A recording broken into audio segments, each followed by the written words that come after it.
नमस्कार। आज हमारे साथ एक ऐसे व्यक्ति हैं जिन्होंने एक नहीं, दो नहीं, कुल 6 गवर्नमेंट जॉब हासिल की है।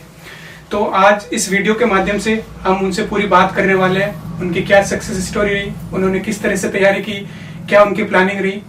तो बात करते हैं हम दानिश से। जी, क्या नाम है आपका? मेरा नाम मोहम्मद दानिश शेख है पूरा। अच्छा, जैसा कि हमें बताया गया है कि आपने कुल 6 गवर्नमेंट जॉब एग्जाम क्रैक किए जी, तो इसके लिए सबसे पहले हम आपको शुभकामनाएं देते हैं। Thank you. और अभी आप वर्तमान में किस पोस्ट पर हैं वो बताएं। मैं अभी एज अ टैक्स असिस्टेंट हूँ तो CGST में अहमदाबाद पोस्टेड हूँ। अच्छा, आपकी जर्नी की शुरुआत कहाँ से हुई आपने ये तैयारी करने की? अगर देखो शुरू से बोले तो मेरी स्कूलिंग से अगर मैं बात करूँ तो 10th क्लास तक मैं सेंटिनल स्कूल बीकानेर में था। अच्छा, मुक्ता प्रसाद में जो ब्रांच है उनकी। और उसके बाद 11th और 12th मैंने की थी विवेकानंद स्कूल बीकानेर से। और मेरी ग्रेजुएशन हुई है, बीकॉम की है मैंने ग्रेजुएशन में, वो की है डूंगर कॉलेज से। अच्छा, तो आप थोड़े अगर खुल के बता पाए अपने स्कूल के मार्क्स बताएं ताकि आप मेरिटोरियस रहे, एवरेज रहे, किस तरह के बच्चे रहे? मेरिटोरियस तो मैं नहीं रहा हूँ, मैं बिलो एवरेज भी नहीं रहा हूँ, मैं अबव एवरेज आप बोल सकते हैं, लेकिन मेरिटोरियस तो नहीं रहा हूँ। 70 to 80% के बीच में ही मेरे मार्क्स आते थे। अच्छा, बहुत ज्यादा ब्रिलियंट नहीं कहेंगे आप। अच्छा, मैं अबव एवरेज बोल सकते हैं। अच्छा, तो अभी आप वर्तमान में टीए के पोस्ट पर हैं जी। और कब लगे आप ये? मैं SSC CGL 2017 के थ्रू मेरा सिलेक्शन हुआ था, लेकिन कुछ रीजंस के और कोविड के कारण उनकी पोस्टिंग लेट हुई थी, तो मैंने 2020 में ज्वाइन किया था, नवंबर 2020 में। अच्छा, और आपकी पहली गवर्नमेंट जॉब आपने कब हासिल की थी? मेरी पहली गवर्नमेंट जॉब थी मई 2018 में। एज SSC का पेपर MTS होता है वो क्लियर किया था मैंने। अच्छा, लेकिन मैंने वो ज्वाइन नहीं किया था कुछ रीजंस के चलते। उसकी पोस्टिंग यहीं पे ही आई थी, लेकिन कुछ रीजंस के चलते ज्वाइन नहीं हुआ था वो। अच्छा, उसके बाद में फिर मैंने 2019 में फरवरी में commercial assistant as a commercial assistant JDVVNL electricity department जो है वो जोधपुर में ज्वाइन किया था। अच्छा, वहाँ पे कितने टाइम रहे आप? वहाँ पे मैं रहा हूँ अराउंड 1.25 साल रहा। 2 साल? जी। तो फिर आप सीजीएल के थ्रू फिर कैसे आ गए SSC की तरफ? ये जर्नी कहाँ से शुरू हुई आपकी? देखिए, शुरुआत से ही SSC की प्रिपरेशन कर रहे थे। अच्छा, SSC पे ही मेन फोकस था। SSC की प्रिपरेशन अच्छे से चल रही थी। वो तो कि ये होता है कि हाँ, SSC के एस्पिरेंट अगर बात करें उनकी, तो एक SSC का एस्पिरेंट सिर्फ SSC के एग्जाम नहीं देता, दूसरे एग्जाम्स भी देता रहता है। अच्छा, तो वो दूसरा एग्जाम्स दिए तो वो क्लियर हो गया था। पहले SSC से पहले उसकी जॉब उसकी पोस्टिंग आ गई थी, तो मैंने वो ज्वाइन किया था। अच्छा, मतलब आपने तैयारी SSC के लिए शुरू कर दी है? SSC की। और कब तैयारी शुरू करी आपने? स्कूल निकलते हैं या कॉलेज के बाद में? कॉलेज के बाद में, कॉलेज की भी फाइनल ईयर के बाद में मैंने जॉब, हाँ फाइनल ईयर के बाद में मैंने शुरू करी थी प्रिपरेशन। अच्छा, अराउंड आप बात माने तो अक्टूबर 2016 से मैंने ज्वाइन किया था। और आपको ये गाइडेंस कहाँ से मिला कि मेरे को SSC की तरफ जाना है? देखिए, SSC के बारे में तो मैं शुरुआत में जानता ही नहीं था। SSC के बारे में मैंने सुना भी नहीं था क्या होता है। बस घर वालों ने बैंकिंग का सुना था, तो घर वालों ने बैंकिंग के बारे में गाइडेंस दी थी कि बैंकिंग की आप प्रिपरेशन करें। तो बैंकिंग की प्रिपरेशन के लिए सबसे पहले मैं यहीं पे ही अपना एक इंस्टीट्यूट है बैंकर्स अड्डा 24/7, वहाँ पे डूंगर कॉलेज के पास में, वहाँ पे मैं कुछ 3 या 4 दिन ही गया था। अच्छा, वहाँ पे एक मैथ्स के टीचर थे, मोहित कासनिया। उन्होंने मेरे को सबसे पहले गाइडेंस दी थी, SSC के बारे में बताया था। मैंने उनसे बात की थी कि मुझे प्रिपरेशन करनी है और कुछ एग्जाम्स है तो आप बताइए। तब उन्होंने मुझे बताया था, उन्होंने ये भी बताया था कि हम हमारा इंस्टीट्यूट ओपन कर रहे हैं, तो आप वहाँ आकर देखिएगा, वहाँ अगर आपको अच्छा लगता है तो आप कंटिन्यू करिएगा। तो 5 दिन बैंकर्स अड्डा रहने के बाद में फिर 6ठे दिन से मैं उनका अचीवर्स अकेडमी नाम से मैंने इंस्टीट्यूट शुरू किया था। वहां से मैंने फिर शुरू की थी प्रिपरेशन। तो वहाँ आपने कितने साल तैयारी की? तैयारी अगर देखें तो तैयारी में काफी अप्स एंड डाउन्स रहे हैं मेरे। लेकिन हाँ, अगर कोई इंसान 100% अगर देता है और 10 से 12 महीने दे देता है तो वो जो उसकी डिजायर्ड पोस्ट है वो उस पर लग सकता है। आपके अकॉर्डिंग 1 साल तैयारी करे तो वो सिलेक्शन ले सकता है? बिल्कुल, है ना जी। और आपने मतलब शुरुआत सेल्फ स्टडी करी या फिर सीधे कोचिंग ही गए आप? पहले शुरुआत में मैंने सेल्फ स्टडी करी थी, लेकिन हर स्टूडेंट, हर एस्पिरेंट्स जो होता है वो उसका अलग अलग होता है। अलग अलग क्राइटेरिया, अलग अलग उनकी अप्रोच रहती है कि क्या किस तरीके से उनको कैसे चीजें समझ में आ रही है। एक बार मेरे को कुछ नहीं पता था, इसलिए मैंने अचीवर्स अकेडमी ज्वाइन की थी। उन्होंने मेरे को गाइडेंस दी, बहुत अच्छी गाइडेंस दी उन्होंने मेरे को, बहुत अच्छा माहौल था पढ़ने का, सब कुछ था। वहां से मैंने शुरू करी। लेकिन हाँ, मैं ये बोलता हूँ कि self study is the main की टू सक्सेस। आप सेल्फ स्टडी करेंगे तो ही आप सक्सेस पा सकेंगे। कोचिंग 20% रोल प्ले करती है, आपका सेल्फ स्टडी और डिसिप्लिन के साथ में रहेंगे तो आपका 80% रोल प्ले करेगा, तभी 100% बनेगा। आपके अकॉर्डिंग मतलब कोचिंग एक रास्ता दिखा सकती है, बिल्कुल, मेहनत बिल्कुल। आपको करनी पड़ेगी ना? बिल्कुल बिल्कुल। तो ठीक है, फिर अगर आज के टाइम को देखते हुए तो कोचिंग क्या रेलेवेंट है, ऑफलाइन कोचिंग जाए ऑनलाइन जाए? क्योंकि आपके टाइम में तो ऑनलाइन कोचिंग का उतना क्रेज था नहीं जितना बिल्कुल आज है। नहीं था। हमारे टाइम पे कोचिंग ऑनलाइन क्लासेस का बूम शुरू हो रहा था। मैं ये बोलूंगा 2017 लास्ट में 2018 की शुरुआत में ये शुरू हुआ था ऑनलाइन कोचिंग का।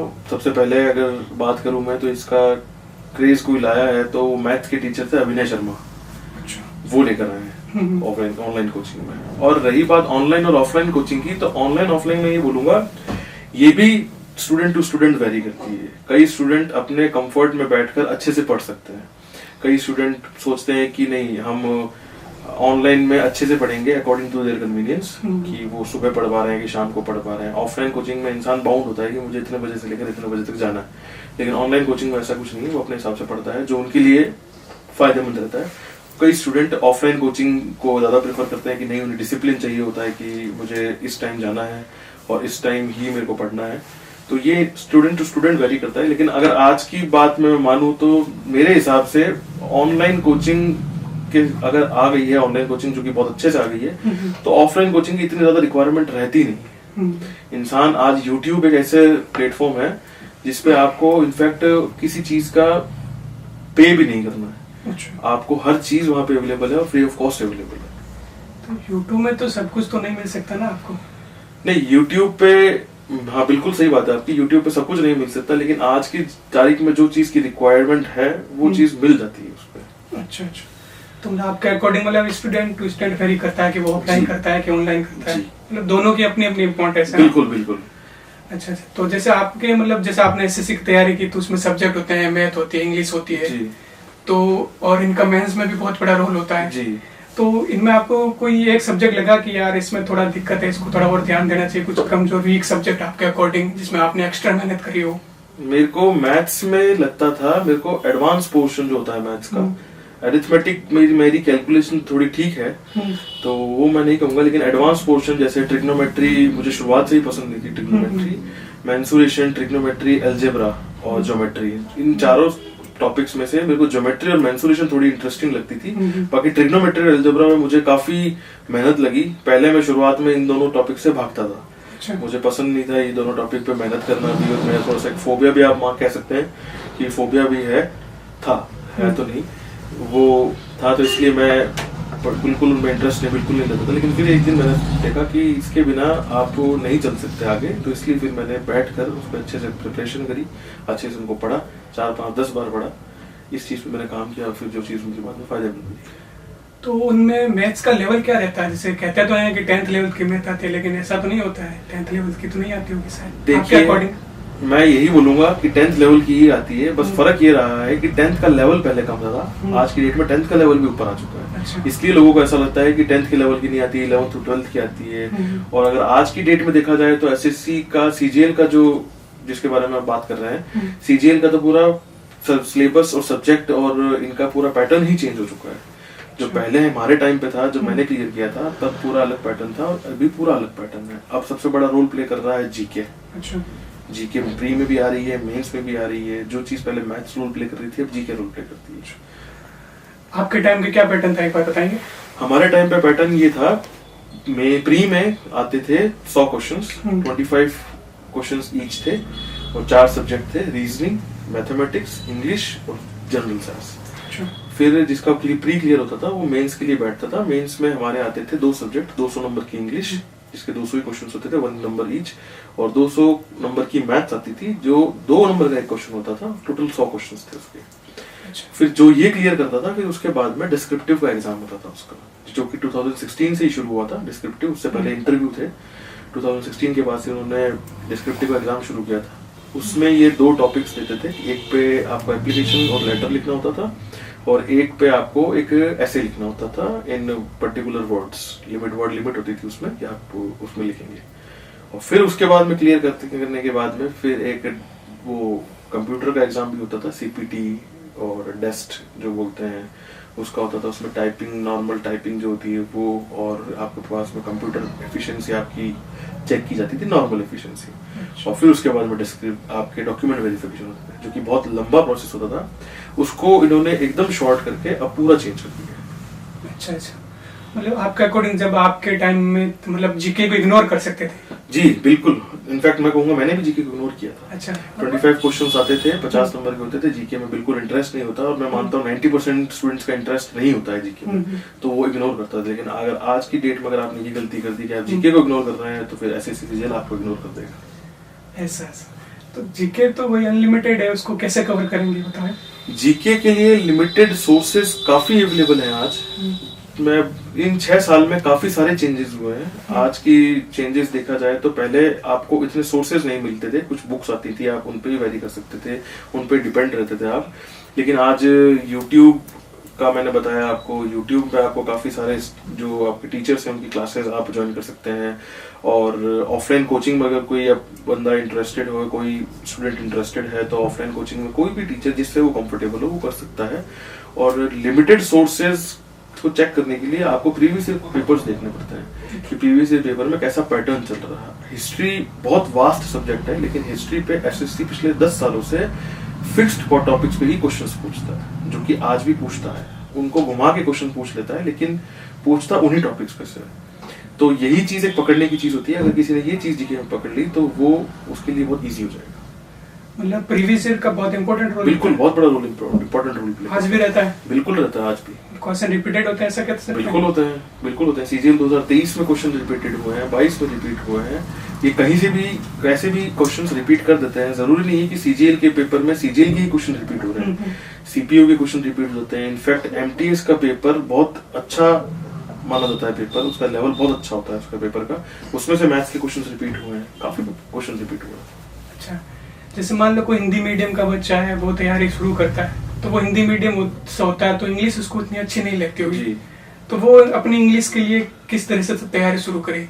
इंग्लिश सबसे पहले तो उसको मेंटली उसका जो सोचने का तरीका है उसको चेंज करना होगा उसको, कि वो हिंदी मीडियम से है इसलिए उसको इंग्लिश में बहुत दिक्कत होगी या फिर परेशानियों का सामना करना पड़ेगा, ऐसा कुछ नहीं है।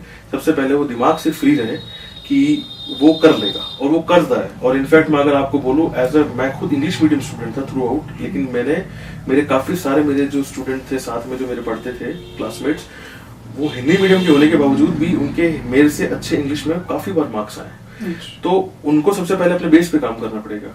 वो ऊपर से नहीं, वो नीचे से शुरू करेगा, बेस से शुरू करेगा। बेस क्या है, कोई शर्म वाली बात नहीं है इसमें कि वो अगर किसी इंसान को इतनी हिंदी आती है कि उसको इंग्लिश के नाम पे स्पेलिंग्स भी नहीं आती, तो वो पहले स्पेलिंग से शुरू करेगा। कोई शर्म वाली बात नहीं है इसमें, शर्म नहीं करनी चाहिए किसी भी चीज को लेके। तो हिंदी मीडियम का स्टूडेंट एक नया स्टूडेंट होता है इंग्लिश के लिए, तो वो एक स्टूडेंट को अगर आप कोई अच्छा एक सब्जेक्ट दे रहे हैं जो उसके लिए नया है, तो वो बहुत अच्छे से पढ़ता है। तो इंग्लिश मीडियम के लिए ये होता है कि इंग्लिश मीडियम शुरुआत से इंग्लिश पढ़ता है, तो उसके अंदर एक थोड़ा सा ओवर कॉन्फिडेंस भी आता है कि नहीं, मैं इंग्लिश मीडियम स्टूडेंट हूँ, मैं कर लूंगा, जबकि नहीं हो पाता ऐसे। एक हिंदी मीडियम स्टूडेंट बहुत अच्छा रोल प्ले करता है इस चीज के लिए, क्योंकि उसके लिए सब कुछ नया होता है, वो बहुत इंटरेस्ट के साथ में पढ़ता है, तो वो बहुत अच्छे से कवर करता है ये चीजें। तो वो शुरुआत से बेस पे काम करे, पहले बेस पढ़े, फिर उसके बाद में ग्रामर से शुरू करे, फिर कॉम्प्रिहेंशन पार्ट पर आए, फिर उसके बाद में फिर मॉक लगाए, मॉक से प्रैक्टिस करे। जहां वो सोचता है कि जहां उसको लगता है कि हाँ ये मेरा टॉपिक, ये मेरा पार्ट वीक है, तो उस पर वो काम करे, बार बार प्रैक्टिस करे। प्रीवियस ईयर क्वेश्चंस की प्रैक्टिस करे। प्रीवियस ईयर क्वेश्चंस जैसा कि मैंने बताया बहुत बड़ा रोल प्ले करता है, तो उसकी प्रैक्टिस करे तो आराम से हो सकता है उसका। अच्छा, जैसा कि अभी आपने बताया कि मॉक का बहुत इंपॉर्टेंट रोल है। जी बिल्कुल, मॉक कैसे रहता है मॉक का इंपॉर्टेंट? मॉक सेल्फ एनालाइज करवाता है आपको कि आप, अगर मैं देसी भाषा में बोलूं तो कितने पानी में आप। अच्छा। और वो आपको सेल्फ रियलाइज करवाएगा कि आप प्रिपरेशन कर रहे हैं, लेकिन आपकी प्रिपरेशन उतनी फायदेमंद आपके लिए हो रही है या नहीं हो रही है, ये वो आपको एनालाइज करवाता है, आपको रियलाइज करवाता है। कई लोग सिर्फ पढ़ते रहते हैं, मॉक नहीं देते, उनको पता ही नहीं लगता कि मॉक में कैसे देना होता है, प्रेजेंस ऑफ माइंड क्या होती है, कोई क्वेश्चन हार्ड आता है तो उसको छोड़ना कैसे है, कई क्वेश्चन वीक आता है तो कई क्वेश्चंस बहुत इजी आते हैं तो उसको बहुत इजीली कैसे करना है, क्या करना है, तो वो उसको पता नहीं होता है क्योंकि उसने मॉक नहीं दिया आज तक कभी। मॉक देता है इंसान तो मॉक में उसको ये पता लगता है कि हाँ पैटर्न ऐसा है, ये पर्टिकुलर टाइम है, इस पर्टिकुलर टाइम में ऐसा करना है, इसलिए मॉक बहुत बड़ा रोल प्ले करता है, आपकी गलतियों का एहसास कराता है कि नहीं मेरा ये टॉपिक वीक है, मेरे को फॉर एग्जांपल मैथ्स है तो मैथ्स में मेरा परसेंटेज पार्ट है, क्वेश्चन है वो पिछले 3-4 मॉक से मेरा गलत हो रहा है क्वेश्चन, तो मतलब मेरे परसेंटेज में मेरी वीक पॉइंट है मेरा परसेंटेज, तो वो उस पर काम करेगा। अगर उसको पता ही नहीं होगा, वो मॉक देगा ही नहीं, तो फिर उसको पता ही नहीं चलेगा कि परसेंटेज पार्ट मेरा वीक है, तो वो कैसे काम करेगा। तो मॉक, जैसे मॉक तो शुरू कर दिए, तो मॉक शुरू कब करना चाहिए आपके अकॉर्डिंग? जब आपका सिलेबस कंप्लीट हो जाए। एक बार सिलेबस कंप्लीट करके मॉक शुरू कर सकते हैं? जी बिल्कुल कर सकते हैं, और इसमें कोई शर्म की बात नहीं है। उसने एक बार सिलेबस कंप्लीट कर लिया और उसके प्री के मॉक में अगर 200 में से 70-80 नंबर 90 नंबर भी आ रहे हैं, तब भी कोई शर्म वाली बात नहीं है। उसने मॉक शुरू किया है, उसको पता नहीं है क्या करना है क्या नहीं करना है, तो ये उसका पहला ही मॉक होगा, तो उसको कोई शर्म की बात नहीं है कि मेरे साथ वालों के 140-145 आ रहे हैं। तो 145 वो एक कोट है जो मैं इस पे बोलूंगा, don't compare your first chapter two another 16th chapter. आप शुरुआत में हैं अभी, आप शुरुआत में धीरे धीरे ही बढ़ेंगे आगे, तो धीरे धीरे शुरू करिए मॉक, वो आपको बहुत बड़ा रोल प्ले करेगी। आपको रियलाइज नहीं होगा लेकिन बहुत अच्छा रोल प्ले करती है।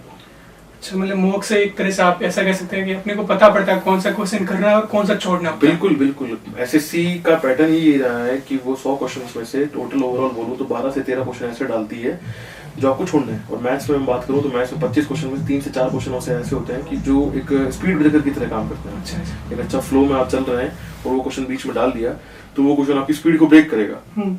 वही एक रियलाइज करवाता है मॉक, वही एक आपकी आदत बनवाता है मॉक कि वो कौन सा क्वेश्चन छोड़ना है।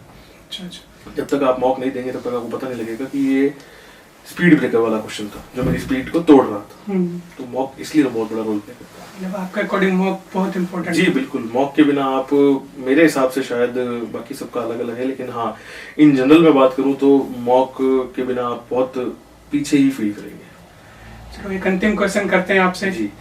जैसे अभी कोई बच्चा है जिसने मान लो 12th किया है, ग्रेजुएशन किया है, वो एसएससी की तैयारी करना शुरू करना चाहता है, उसने ना कभी मैथ पढ़ी है ना इंग्लिश पढ़ी है, मतलब बेसिक जो स्कूल में सब लोग पढ़ते हैं वहां तक पढ़ी है, तो आज के टाइम के अकॉर्डिंग उसको कहाँ से बेसिक शुरुआत करनी चाहिए, कोचिंग जाना चाहिए, वो एक बार छोटी सी गाइडेंस दीजिए आप। देखिए कोचिंग, जैसा कि मैंने आपको बताया कि ऑफलाइन ऑनलाइन कोचिंग दोनों अपना अपना रोल प्ले करती हैं।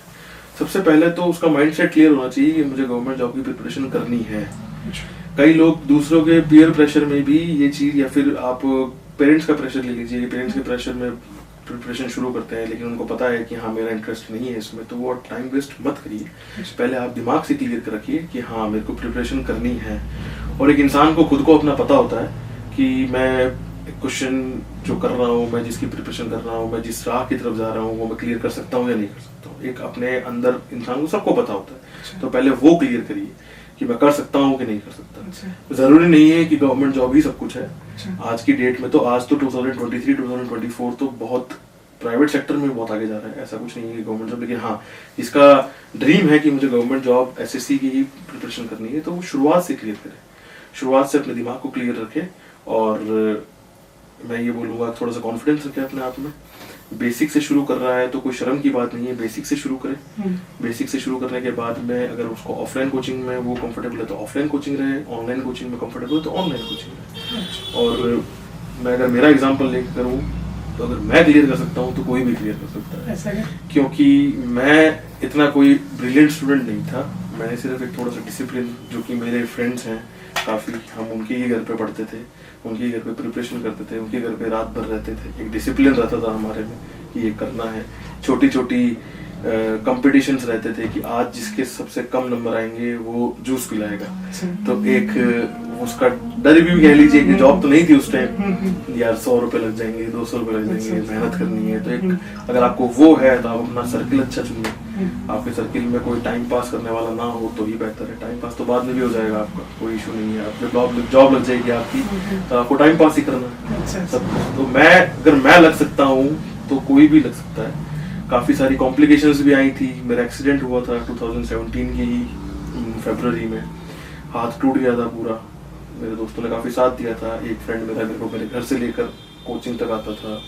सारों ने काफ़ी मेहनत करी थी, काफ़ी मेरी हेल्प भी की थी, जिसकी वजह से मेरे को फ़ायदा भी हुआ।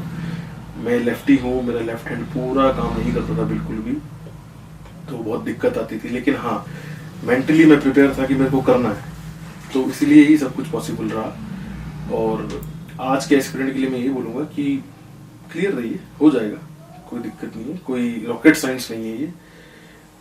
शांत रहिए, अपने दिमाग को भी शांत रखिए, धीरे धीरे मेहनत करते रहिए। अगर आप आज मेहनत कर रहे हैं और आपको ऐसा लग रहा है कि नहीं यार मैं कहाँ जा रहा हूँ, किस तरफ जा रहा हूँ, तो सबको लगता है ऐसा, आप बहुत नॉर्मल फील कर रहे हैं, करते रहिए, हो जाएगा। बस अपने आप दिमाग में रखिए। मतलब आपका फ्रेंड सर्कल बहुत इंपॉर्टेंट रोल है। बिल्कुल बिल्कुल, आपका आपकी सराउंडिंग ही आपका बहुत बड़ा रोल प्ले करती है। मैंने आपको ऑनलाइन और ऑफलाइन में चरणों में यही बोला कि एक ऑनलाइन में इसलिए होता है कि ऑनलाइन में सराउंडिंग नहीं होती है, कोई इंसान होता है वो अपने आप की सराउंडिंग में ही कंफर्टेबल रहता है, तो उसके लिए ऑनलाइन कोचिंग कंफर्टेबल है। एक ये रहता है कि मेरे को ऑफलाइन जाना है तो वो आसपास की सराउंडिंग पर डिपेंडेंट रहता है, जो कि मेरे साथ भी था। ऑफलाइन कोचिंग ही थी उस टाइम, और मेरा फ्रेंड सर्किल बहुत अच्छा, चूज तो नहीं कहूंगा, अच्छा ही अपने आप में, by the God grace of God मेरा अच्छा चूज हुआ था। बहुत सारे फ्रेंड्स थे, हम एक साथ प्रिपरेशन करते थे, तो वो बहुत बड़ा रोल प्ले करता है। सारे डिसिप्लिन में रहते थे, अपने आप में कंपटीशन, एक हेल्दी कंपटीशन चलता रहता था, और ऊपर वाले की दुआ से सारे गवर्नमेंट जॉब सिलेक्टेड है। अच्छा, इसके लिए आपको शुभकामनाएं। Thank you so much. और वर्तमान में आप टीए के पोस्ट पर है ना जी, तो आपके आगे के क्या गोल्स है, और भी कुछ गोल्स हैं आपके? हाँ जी, प्रिपरेशन चल रही है उसकी भी। ये एक एसएससी का एस्पिरेंट ऐसा होता है कि उसकी प्रिपरेशन कभी खत्म नहीं होती, उसकी एज ही खत्म होती है। अच्छा, ऐसा? एक एसएससी की एस्पिरेंट की एज ही खत्म होती है, उसके बाद में ही वो एक फुल स्टॉप लगाता है। प्रिपरेशन चल रही है। हाँ, मैं बोल सकता हूँ कि ऑफिस के साथ में थोड़ी सी प्रिपरेशन करना थोड़ा सा मुश्किल है, लेकिन वही पहले वाली बात, हिम्मत नहीं आ रही, करेंगे। बस यही गोल है मेरा कि राजस्थान की तरफ आने का है, बिकॉज मैं ओनली चाइल्ड हूँ मेरे फैमिली का। अच्छा। बस एक ये रीजन है, बाकी कोई रीजन नहीं है कि ऐसा कि जॉब बेकार है, कि जॉब सारी अच्छी है, जॉब सारी अच्छी पोस्ट है सबकी, अपना अपना सबका अलग अलग डिपार्टमेंट का अलग अलग रोल प्ले करता है, अलग अलग। बस राजस्थान का है, इसलिए मैं एक वापस ट्राई दे रहा हूँ। अच्छा, आप होम डिस्ट्रिक्ट आए, अपने होम स्टेट आए, इसके लिए आपको बहुत बहुत शुभकामनाएं। So much. और हमारे व्यूअर्स से उम्मीद करते हैं कि ये इंटरव्यू आपके लिए बहुत हेल्पफुल रहेगा, और आपने इतना टाइम दिया यहाँ पर आके, इसके लिए आपको बहुत बहुत धन्यवाद। Thank you. Thank you.